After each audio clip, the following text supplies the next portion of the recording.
नमस्कार प्यारे बच्चों, मैं राजकुमार सैनी आप सभी बच्चों का इस ऑनलाइन पाठ्यक्रम में स्वागत करता हूं। प्यारे बच्चों, हमने देखो कल प्रश्नावली 3.6 तक हमने अध्ययन किया था और आज हम पढ़ रहे हैं जो एक्सरसाइज 3 है उसके विविध पढ़ रहे हैं। और जो विविध है उसमें आप सबसे पहले इसका जो पहला क्वेश्चन है वो देखिए। पहले क्वेश्चन में आ रहा है आपके पास फलन आ रहा है f(x) बराबर 5x² प्लस 13x प्लस के। तो देखो इससे आप क्या करेंगे, a का मान भी लोगे 5 आ गया, b का मान आ गया 13 और c का मान क्या आ गया क्या आ गया। ठीक है ना। अब देखो इस प्रश्न में आपको एक संबंध दिया गया है कि इसका एक शून्य दूसरे का व्युत्क्रम हो, यानी प्रश्नानुसार मेरे पास क्या रहा है यहाँ पर, यानी जो एक शून्य का यानी एल्फा है वो दूसरे का क्या रहा है व्युत्क्रम के बराबर आ रहा है। यानी इसका जो एक शून्य का है वो दूसरे का व्युत्क्रम हो, यानी अल्फा का मान क्या है 1/बीटा के बराबर है। व्युत्क्रम का मतलब उसका उल्टा ही होता है ना। अगर आप इसको सरल करोगे तो एल्फा इंटू बीटा बराबर क्या आ गया 1 आ गया। अब एल्फा इंटू बीटा का मान क्या होता है c/a बराबर क्या होता है 1। अब c का मान तो क्या है k और a का मान आ रहा है 5 बराबर 1। वज्र गुणा करवाया और जैसे आप वज्र गुणा कराओगे तो k बराबर क्या आ जाएगा आपके पास से 5 आ जाएगा। ये तो आपने इसमें क्या प्राप्त कर लिया है, जो k है उसका आपने मान वो प्राप्त कर लिया है। इसी श्रृंखला में आप देखिए प्रश्न संख्या देखो 2 है। देखो इसमें क्या पूछे आपसे x² माइनस x माइनस 6 के शून्य पूछे, तो आप आराम से इसके शून्य को वो निकाल सकते हो। अब देखो जो प्रश्न संख्या 3 वो देखो आप इसमें 3 में मेरे पास आ रहा है 2x² प्लस यानी x प्लस k। इसमें पूछा है कि इसका एक शून्य 3 है तो k का मान पूछा है कितना है। तो देखो इसका एक शून्य क्या रहा 3 है, यानी 3 बहुपद का शून्यक है, बहुपद का शून्यक है। और मैंने बता रखा है कि जो शून्यक होता है वो बहुपद के मान को क्या बना देता है शून्य बना देता है। इसका मतलब जैसे मान लो मेरे पास ये f(x) है तो f3 का मान मेरे पास क्या देगा शून्य देगा। तो मान लो ये f(x) है तो यहाँ पर आपको जहाँ x है वहाँ से करो तो आप 3 2 इंटू 3 का स्क्वायर प्लस 3 प्लस के बराबर क्या आ गया शून्य। और इसको आगे सरल करने मान क्या आएगा 2 इंटू 9 प्लस 3 प्लस के बराबर क्या आ रहा है शून्य आ रहा है। और अब देखो जब आप इसको आगे सरल करोगे तो 9 दूनी 18 प्लस 3 प्लस के बराबर क्या आ रहा है शून्य आ रहा है। और इसको आप आगे सरल करोगे तो 21 प्लस के बराबर आ गया शून्य और के बराबर क्या आ गया माइनस का 21। ये मेरे पास क्या प्राप्त हो गया है, जो के है उसका मान आपको प्राप्त हो गया है। तो ऐसे आपको के का जो मान वो प्राप्त करना था। उसके बाद देखो इसी में आपका आगे जो प्रश्न संख्या देखो 4 में क्या रहा है, प्रश्न संख्या तो 4 है उसमें लिखा है देखो एक आपके पास क्या है ये द्विघात समीकरण है x² minus p x plus 1 और माइनस c। ये आपके पास क्या रही कोई द्विघात समीकरण आ रही है, मान लो कोई बहुपद आ रहा है। और इसके देखो एल्फा और बीटा दो क्या रहे हैं इसके शून्य का रहे हैं, ठीक है ना। तो सबसे पहले देखो आपके पास एक तो क्या रहा है, यानी यहाँ पर आप लिख दो x² minus px minus p minus c बराबर 0। तो यहाँ देखो मेरे पास a का मान तो हो गया 1, b का माइनस p और c का मान हो गया माइनस p माइनस c। ये c का मान हो गया मेरे पास, ठीक है। अच्छा पद हो गया ना। अब देखो यहाँ पर आप अगर लिखोगे, अब इसमें देखो आपको एक शर्त और दे रखी है कि इसके शून्य क्या रहे अल्फा बीटा रहे हैं। और प्रश्न के अनुसार देखो इसमें ये लिखा हुआ है, यानी प्रश्नानुसार, प्रश्नानुसार मेरे पास क्या रहा है, प्रश्नानुसार इसके अंदर ये लिखा हुआ है कि alpha plus 1 into beta plus 1 और बराबर मेरे पास क्या आ रहा है इसमें शून्य आ रहा है। तो आपसे यहाँ पर किसका मान पूछा गया है सी का मान आपसे इसमें पूछा गया है। तो इसको देखो आप थोड़ा सरल करेंगे एक बार, तो मान क्या आएगा alpha into beta plus alpha plus beta plus 1 बराबर 0। अरे पहले मैंने इस एल्फा को इन दोनों से गुणा करवा दिया है तो ये कंडीशन आ गई यहाँ तक। अब 1 को दोनों से गुणा करवा दिया तो ये कंडीशन, ठीक है ना। अब देखिए इसका मान आप जानते हैं क्या होता है c/a होता है, इसका आप जानते हैं क्या होता है इतने का माइनस में b/a और प्लस में 1 बराबर क्या आ रहा है शून्य आ रहा है, ठीक है ना।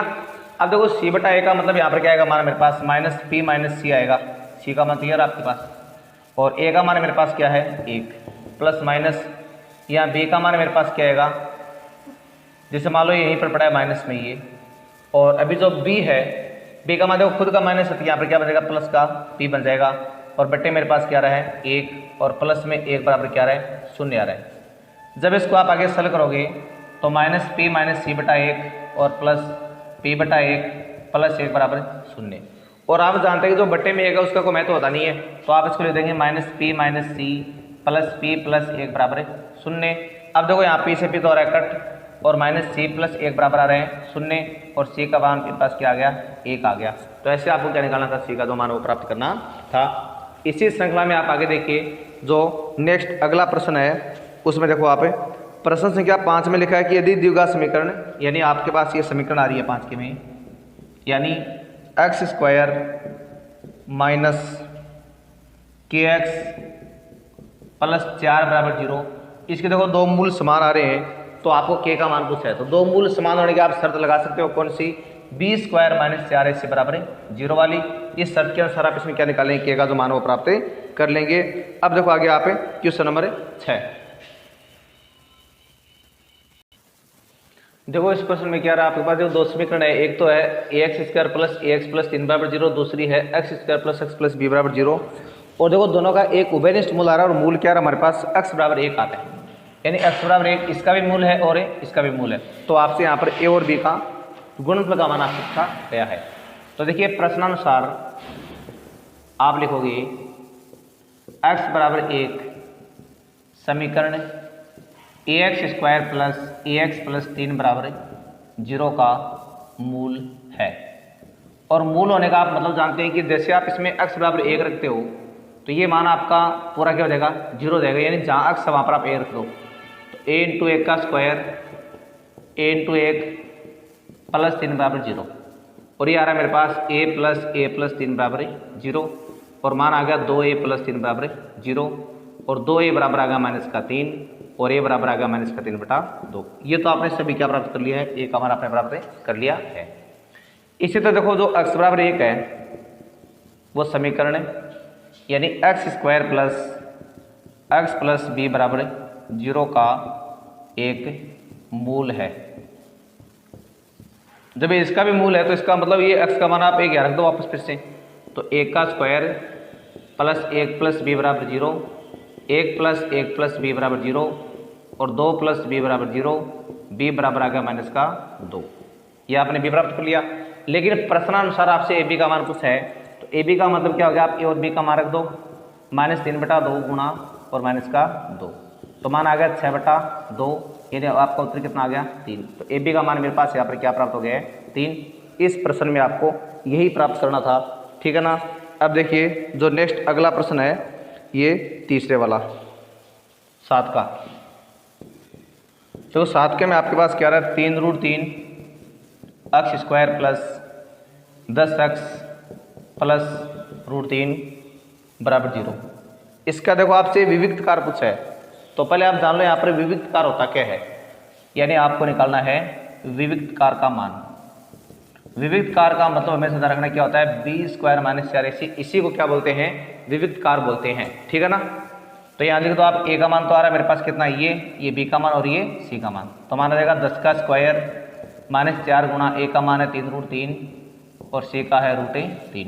सरल करो, 100 माइनस 4 12 गुणा 3, तो 100 माइनस 36 बराबर कितना आ गया 64। तो ये आपने भी क्या प्राप्त कर लिया है, जो विविक्त कार है उसका आपने मान वो प्राप्त कर लिया है। 8वां सवाल है, उसमें आपको देखो मूल्यों की प्रकृति पूछी है, ये आप खुद निकाल लोगे। और 9वें प्रश्न में देखो आपको h से पूछा है, ये भी आप खुद निकाल लेना। और जो 10वां प्रश्न है उसमें आपसे एलसीएम पूछा है, ये भी आपको खुद को करना है। और प्रश्न संख्या देखो 11 है, उसमें देखो आपको व्यंजक दे रखे हैं 2, एलसीएम का मान देकर आपसे एचसीएफ का मान पूछा है, तो यहाँ पर आप वो शर्त लगा देंगे।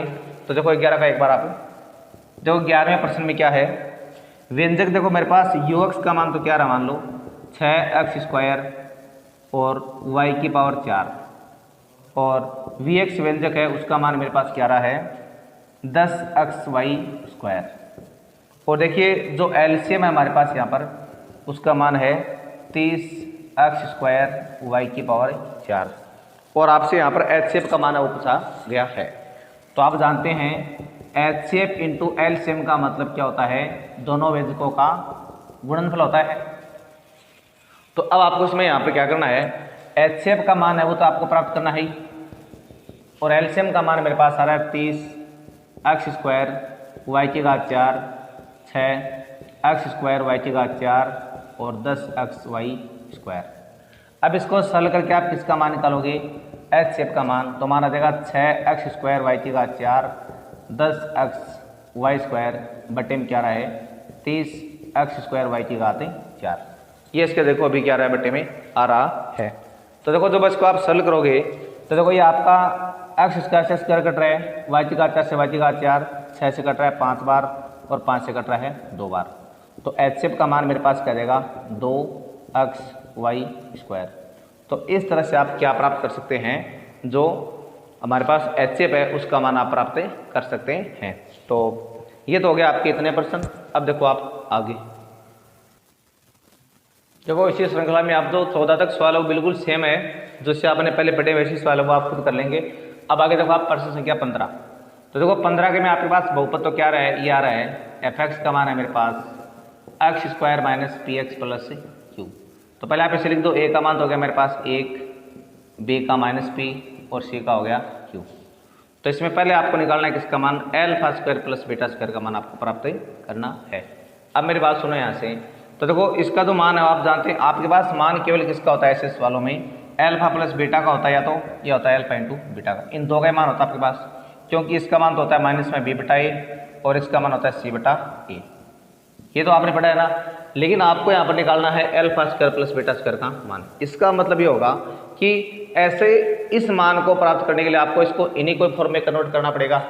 तो मैंने क्या लिख दिया इसको, अल्फा प्लस बीटा का होल स्क्वायर और साथ में मैंने इसमें क्या कर दिया 2α बीटा, क्योंकि जब आप इसका वर्ग करते हो तो वापस ये बचने वाला, देखो अगर आप उसको वापस हल करोगे तो ये आएगा ना α² + β² + 2α बीटा माइनस का 2α बीटा, कट रहा वापस ये आ रहा वाला, ठीक है ना। तो इसका मतलब क्या हुआ कि आप इस सवाल को आप ऐसे लिख सकते हो। अब इसका मान तो हो गया माइनस का b बटा a का होल स्क्वायर और इसका हो गया 2c बटा a। अब देखो b का मान कितना मेरे पास -p, तो यहाँ पर हो गया +p, a का मान 1 का होल स्क्वायर 2 इंटू c का मान q और एक आ रहा है 1। तो ये मेरे पास ये क्या आ गया p² - 2q आ गया किसका मान, α² + β² का मान, ठीक है ना। अब इसका सेकंड पार्ट देखिए आप, सेकंड पार्ट में आपको निकालना है 1 बटा अल्फा प्लस 1 बटा बीटा। अब यहाँ पर भी देखो आपको अल्फा और बीटा का मान क्या है, सेपरेट तो प्राप्त है नहीं, तो हमें इसको भी उन्हीं को फॉर्म में लेके आना पड़ेगा। तो देखो इसके लिए मैंने क्या कर लिया, दोनों का लघुत्तम लिया मैंने, तो अल्फा बीटा लघुत्तम आ गया, भाग दिया बीटा प्लस अल्फा। अब ऊपर बीटा प्लस अल्फा को अगर आप अल्फा प्लस बीटा लिखो तो भी कोई फर्क नहीं पड़ेगा। अब अल्फा प्लस देखो बीटा है उसका मान आप जानते हैं कितना होता है, माइनस का b बटा ए होता है और इसका मान होता है आपका c बटा ए। या देखो ए तो सीधा कट रहा है ये आपका, और मान आ गया माइनस का b बटा c। अब इनका मान रखो आप, तो देखो इनको देखो मैं यहाँ पर मिटा देता हूँ वापस एक बार फिर से। तो देखो माइनस, अब देखो b का मान मेरे पास कितना है, तो देखो b का जो मान है मेरे पास वो माइनस का p है, तो यह होगा मेरे पास माइनस का p और माइनस का b बटा c का मान मेरे पास आ रहा है q। तो जो मान आपका क्या आ गया p बटा q आ गया, किसका मान आ गया ये सेकंड पार्ट का, यानी 1 बटा अल्फा प्लस 1 बटा बीटा का मान। ये आपने क्या प्राप्त कर लिया है p बटा q। तो ये तो था आपका कौन सा प्रश्न संख्या था आपका 15 का। अब उसके बाद देखो आप इसमें 16 का सवाल, तो 16 का भी थोड़ा सा अलग प्रकार का है, तो देखो वो भी मैं आपको करवा देता हूँ। देखो जो प्रश्न संख्या 16 है उसको आप थोड़ा सा ढंग से समझ लीजिए, इसमें ये थोड़ा सा मुश्किल हो सकता है आपके लिए। इसमें क्या है कि आपके पास एक बहुपद आ रहा है, इस बहुपद में आपको इस भाजक का भाग देना है और भाग देने पर आपके पास ये क्या आता है, शेषफल आता है। तो आपसे यहाँ पे k और जो a है उन दोनों का मान आपसे पूछा गया है। तो देखिए सबसे पहले आपको क्या करना है, इस बहुपद में आपको जो भाजक है उसका आपको भाग लगाना है। तो देखो भाग आप ऐसे लगाओगे, भाजक आ रहा है मेरे पास x² माइनस का 2x प्लस k और भाज्य कितना है x की घात 4 माइनस 6x की घात 3 और प्लस में 16x² माइनस 25x और प्लस में 10। अब देखो सबसे पहले जब आप इस पहले पद में पहले पद का भाग दोगे तो क्या जाएगा आपका x² बार भाग जाएगा। अब इसको वापस गुणा करवाते हैं, तो x की घात 4 फिर माइनस में 2x की घात 3, उसके बाद में आ रहा है kx², चिन्ह बदलना आपको, माइनस प्लस और माइनस, ये कैंसिल हो रहा है। अब देखो ये माइनस का 6 प्लस का 2 तो क्या बचेगा, माइनस का 4x की घात 3 और आगे वाला देखो मान, इनको देखो अगर आप दोनों को एक बार अलग लेके सरल करो, देखो 16x² है और माइनस में kx² है, तो सरल करने पर ये तो आएगा ना 16 माइनस kx²। तो मैंने जब इसको सरल किया तो मेरे पास क्या आ गया 16 माइनस kx²। और आगे वाला मान बिल्कुल क्या रहा है, सेम आ रहा है। क्या आपको लिखना है, सेम। अब देखो आगे, फिर से आपने पहला पद लिया, भाग गया माइनस में 4x बार। अब देखो -4x है, इसको वापस आपने गुणा कराया तो एक तो आ रहा -4x की घात 3, और देखो जब आपने इसको -2x से करने पर क्या आएगा प्लस का 8x², और जब आप इसको माइनस k से कराओगे क्या आएगा माइनस का 4kx, ये आ जाएगा। चिन्ह बदलना वापस वैसे ही, प्लस माइनस प्लस, ये भी कट हो रहा है। अब देखो इसको आप थोड़ा पहले अलग से लिख लो, यानी 16 माइनस kx² है, इसमें से आप क्या घटा रहे हो 8x²। तो देखो आपने x का बाहर कॉमन लिया तो क्या बचेगा 16 माइनस k माइनस 8, और बाहर मेरे पास क्या रहा है x²। तो आपका मान ये बचने वाला है ना 8 माइनस kx²।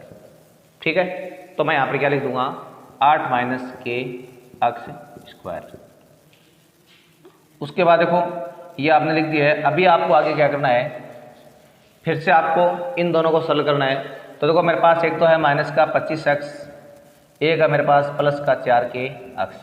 तो देखो आपने x कॉमन लिया बाहर तो क्या बचेगा -25 + 4k × x।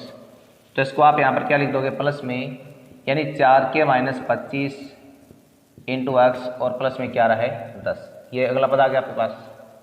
अब देखो फिर से हम आगे चलते हैं, तो अब आपको फिर से इसका भाग लगाना है, तो आपका भाग कितने बार जाएगा 8 माइनस जो k है इतने बार इसका भाग इसमें वो चला जाएगा। अब जो इसको वापस गुणा करेंगे आप तो मान क्या जाएगा, एक बार तो आएगा 8 माइनस kx², और जब आप देखो इसको किससे गुणा करेंगे, चलो देखो मैं इसको अलग गुणा कर दो बार, यानी -2x को आप गुणा करेंगे किससे 8 माइनस k से। तो आपका देखो मान क्या है, -2 को आप अंदर गुणा कर दो इससे केवल, तो आपका मान क्या देगा, यानी माइनस का 16 और प्लस का 2k इंटू बार मेरे पास क्या है x, यानी केवल मैंने -2 के अंदर गुणा कराया है। तो अब मैं यहाँ पे क्या लिख दूंगा प्लस में -16 + 2k इंटू में x। ठीक है, और जब आप इसको k से गुणा कराओगे तो आपका देखो मान क्या आएगा, k × 8 माइनस k को गुणा कर रहे हो तो मान आएगा 8k - k², और आप यहाँ क्या लिख दोगे 8k - k²। ये इसका मान आ गया मेरे पास। अब देखो अगले स्टेप की हम बात कर रहे हैं, तो इसमें फिर से क्या करना चाहिए, बदलना इनका माइनस माइनस माइनस, ये कैंसिल हो रहा है। अब देखो x वाले पद आप एक बार इकट्ठे करो, तो देखो मेरे पास क्या है 4k - 25 × x आ रहा है, ये इसके देखो आगे माइनस लग रहा है, और माइनस इंटू क्या रहा है 16 + 2k × x। तो देखो सबसे पहले आपने देखो x कॉमन लिया बाहर तो क्या बचेगा 4k - 25 बच गया। तो अब देखिए माइनस आपके दोनों के लागू होगा तो क्या बनेगा प्लस का 16 और माइनस का 2k। तो मान आ गया मेरे पास कितना 2k - का 9, ये आ गया मान आपका। तो आप यहाँ पर क्या लिख दोगे 2k - का 9 × x। अब देखिए अचर पद कैसे आएगा, किस तरह से आएगा वो देखो आप, 10 तो आ रहा है सेम ऊपर, माइनस 8k - k², और इसको सरल करोगे तो मान क्या आएगा 10 - 8k और प्लस में k²। तो इसको आप सीधे लिख दो, यहाँ पे क्या आ गया मेरे पास k² - 8k और प्लस में 10। ये आपने किसका अचर पद का तो मानव आपने प्राप्त कर लिया है। एक बार आप इसको यहाँ तक चेक कर लेना, ये बिल्कुल सही है क्या, ठीक है ना। अब देखो इसके बाद में आपका भाग जाएगा नहीं, अब मेरे पास शेषफल क्या आ रहा है, ये आ रहा है, यानी आप लिखोगे शेषफल मेरे पास क्या आ रहा है ये, यानी आपको लिखना है 2k - 9 × x और प्लस k² - 8k + 10, ये आपका आ गया शेषफल। तो ये तो शेषफल कौन सा है आपका, जो अभी आपने प्राप्त किया है वह शेषफल आपको प्राप्त हुआ है, और जबकि प्रश्न के अनुसार आपको देखो अलग प्रकार से शेषफल को दिया गया है। तो आपको क्या लिखना पड़ेगा, यानी ये शेषफल तो आपका हो गया जो आपने अभी प्राप्त किया है वो, और दूसरा कौन सा हो गया जो आपने भी प्राप्त किया था वो, दोनों शेषफल आपको बीच में लिखने हैं। तो आपको लिखना पड़ेगा प्रश्नानुसार, प्रश्नानुसार। प्रश्नानुसार ये हुआ कि दोनों शेषफल आपके हैं तो समान ही, यानी एक तो शेषफल आपका आ रहा है कितना x + a आ रहा है, और एक शेषफल आपका क्या रहे 2k minus 9 into x plus के स्क्वायर माइनस 8k प्लस 10। ये दोनों शेषफल आपके बराबर हैं, तो इनमें आप ऐसा करो इनके गुणा को तुलना करवा दो। इसका जो गुणा क्या हो गया 1 हो गया और इसका गुणा क्या होगा इसका ये हो गया। तो आप लिखोगे गुणांकों की तुलना करने पर, और जैसे आप गुणा को तुलना कराओगे तो ये 1 है वो तो किसके बराबर आ गया 2k माइनस 9 के बराबर, और जो आपका a है वो किसके बराबर रहेगा, चलो उसके बाद हम बाद में कर लेंगे। तो इससे पहले आप k का मान निकालो, तो मेरे पास आ गया 1 प्लस 9 बराबर आ गया 2k और 10 बराबर आ गया 2k, और k का मान आ गया मेरे पास 10/2, यानी k का मान मेरे पास क्या आ गया 5। एक तो आपने क्या प्राप्त कर लिया है, जो k है उसका मान आपने प्राप्त कर लिया है। अब देखो ये अचरपद आपका, इधर आपका क्या है ये अचरपद है, तो ये दोनों आपस में बराबर आ गए, यानी a का मान किसके बराबर आ गया k square minus 8k plus 10 के बराबर। अब यहाँ पर आप k का मान रखोगे कितना 5, तो 5 का स्क्वायर 8 गुणा 5 प्लस 10, तो a का मान आ गया 25 माइनस 40 प्लस 10, और a का मान आ गया मेरे पास कितना, यानी ये 35 हो गया आपके मान है वो 35 माइनस 40, और a का मान आ गया मेरे पास कितना माइनस में 5। ठीक है, आपने क्या प्राप्त कर लिया है, जो a है उसका आपने मान वो प्राप्त कर लिया है। तो ये तो था आपका कौन सा प्रश्न संख्या 16 का, ठीक है ना। अब उसके बाद देखो आप प्रश्न संख्या 17। देखो 17 के सवाल में क्या रहा हमारे पास, एक आयताकार भूखंड है उसका क्षेत्रफल आ रहा है कितना 528 मीटर स्क्वायर, ये आयत का आपको देगा क्षेत्रफल, ठीक है। और इसके साथ क्या लगा, जो भूखंड की लंबाई है वो चौड़ाई के दुगुने से 1 अधिक है। पहले आप चौड़ाई को क्या मान लेंगे, आप x मीटर मान लोगे, तो चौड़ाई मान लिया आपने x मीटर, और इसकी लंबाई क्या होगी है चौड़ाई के दुगुने से 1 अधिक, चौड़ाई का दुगुना क्या 2x हो गया, इसमें 1 जोड़ा तो 2x प्लस 1 मीटर, ये क्या होगी इसकी लंबाई। तो शुरुआत में ये भूखंड हो गया। अब आपको इसमें निकालना क्या है, भूखंड की जो लंबाई और चौड़ाई वो आपको क्या करनी है। तो देखो सबसे पहले आप इसमें लिखेंगे माना भूखंड की चौड़ाई बराबर, तो भूखंड है उसकी चौड़ाई आपने क्या मान ली है x मीटर। अब जो लंबाई है वो आपको प्रश्नानुसार शर्त के अनुसार होगी, यानी दुगुने से 1 अधिक करना है, तो 2x प्लस 1 मीटर।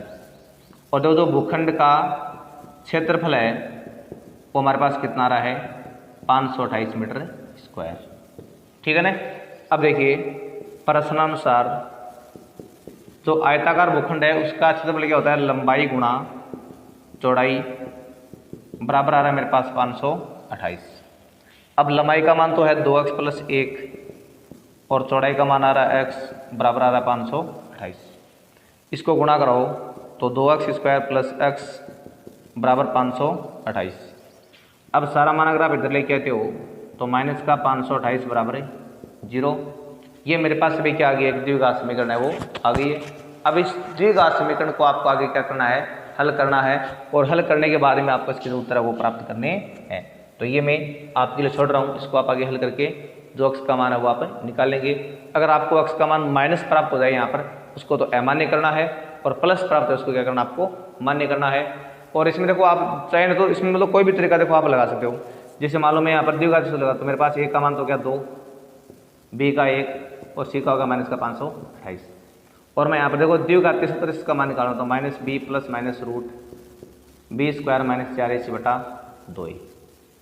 और देखो जब आप इसको सरल करोगे आगे तो x का मान आएगा माइनस, अब देखो b का मान मेरे पास यहाँ पर कितना है 1 है, तो लिखा 1 प्लस माइनस बाद में आ गया 1 का स्क्वायर माइनस 4 गुणा a का मान तो 2 है और c का रहा माइनस 528, और बटे में क्या रहा है 2 गुणा a का मान आ रहा है मेरे पास कितना 2।